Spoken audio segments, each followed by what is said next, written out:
Good morning. It's Thursday, July 25th, 2019. I'm Russell, and this is Rocky Road Devotions, a few minutes of help for today's journey. Our devotion today is entitled The Mix of Religion and Politics, and our scripture is Psalm 85. Now restore us again, O God of our salvation. Put aside your anger against us once more. Will you be angry with us always? Will you prolong your wrath to all generations? Won't you revive us again so your people can rejoice in you? Show us your unfailing love, O Lord, and grant us your salvation. I listen carefully to what God the Lord is saying, for he speaks peace to his faithful people. But let them not return to their foolish ways. Surely his salvation is near to those who fear him, so our land will be filled with his glory. Unfailing love and truth have met together. Righteousness and peace have kissed. Truth springs up from the earth, and righteousness smiles down from heaven. Yes, the Lord pours down his blessings. Our land will yield its bountiful harvest. Righteousness goes as a herald before him, preparing the way for his steps. Listening carefully to God is a matter of learning to understand what's right.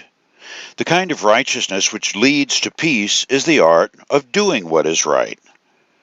Learning to understand what is right is a matter of the heart or faith. Having the courage to do what is right is a matter of politics, putting into action the right thing you've learned. Here you have what is a cardinal sin to so many people, the marrying of faith and politics. I grant that many, including more than a few politicians, use the guise of faith to win the vote of faith-filled people, rather than allow faith to be their guide to govern righteously. That's an abuse. It's not a practice of religion. But to say religion or faith has no place in governance is to say our founding fathers were corrupt in taking the major ideology points of Scripture as the bases of the Declaration of Independence and our Constitution. That's not even a fair argument. So, what place does faith play in politics? Well, it plays the same role as atheism, agnosticism, hedonism, capitalism, socialism, and any other belief system. It defines who you are by what you think and do. To quote an old but reliable source, believing is behaving. The fact is, people do what people think is right. Our thinking, or that in which we place our faith, informs and governs our doing. For instance, I have this office chair in my desk. When I first saw it in the store, I thought it looked comfortable. I put my hand on the leather and I began to believe it would feel great to sit in and do a day's studying. Eventually, I sat in it and made the decision that a chair so comfortable and on sale for 1/3 of the original price was a good buy. As I peck away on the keyboard, even at this moment, my old sore back is thanking me for that purchase. And so, when it's time to study for a sermon, write a devotion, pay bills, or generally just do some thinking, there's no wondering where I'm going to sit. I head for the chair.